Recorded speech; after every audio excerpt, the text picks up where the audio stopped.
chique. Por isso que eu tô falando que a gente quer esses vídeos. Lucas, um ponto aqui importante, vamos continuar nessa história, é o que a Mari destacou. Felizmente, não tivemos ninguém ferido, ninguém foi morto, mas já é, se não me falha a memória, pelo menos o terceiro atentado contra o presidente Donald Trump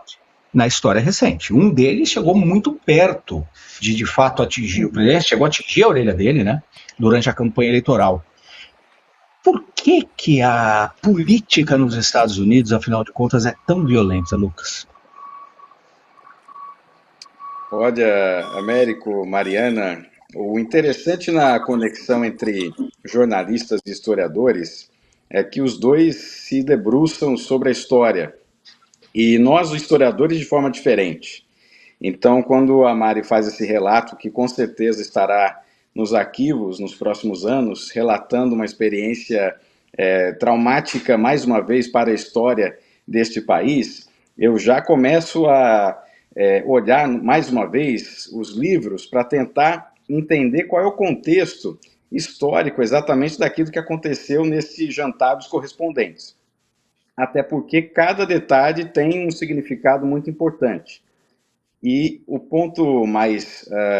interessante é que neste hotel em que acontecia este jantar, saiu em 1981 o presidente Ronald Reagan, que tinha acabado de se eleger pela primeira vez como presidente dos Estados Unidos, saiu dali, fez um discurso, e ele foi baleado e passou 10 dias hospitalizado, inclusive com a possibilidade de que o vice-presidente à época, o George H.W. Bush, tivesse que assumir as posições de presidente de forma efetiva, enquanto o presidente titular estava afastado. Aquele centro médico que atendeu o presidente, que fica inclusive muito próximo deste hotel em que nós tivemos não só o atentado contra o Reagan, mas também esse jantar dos correspondentes, recebeu o nome de Ronald Reagan Centro Hospitalar, até porque tem essa vinculação com aquilo que aconteceu com o presidente dos Estados Unidos à época. E o que isso representa, Américo? Representa nada mais, nada menos que,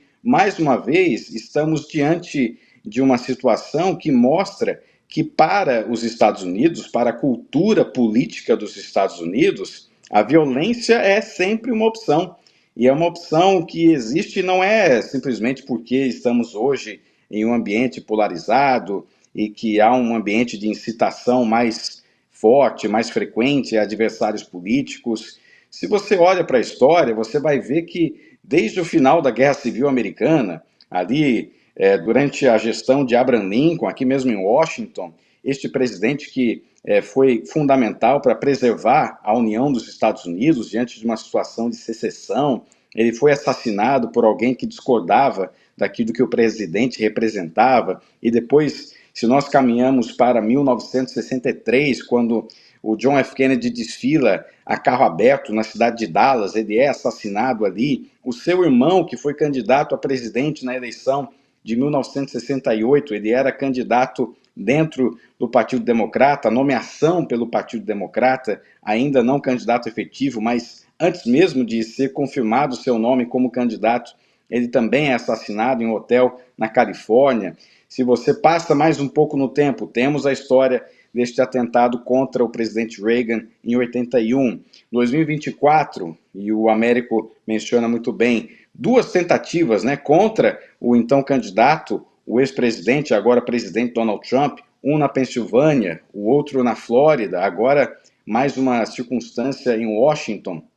Isso é um ponto que precisamos lamentar e reforçar que não é algo, infelizmente, novo na história americana. A cultura política de agressividade, de uso de armas contra pessoas, né, que representam certas convicções políticas que não são necessariamente as convicções daqueles que estão do outro lado, isso faz parte de uma cultura nacional, de uma cultura política e precisa ser debatido. Não só a questão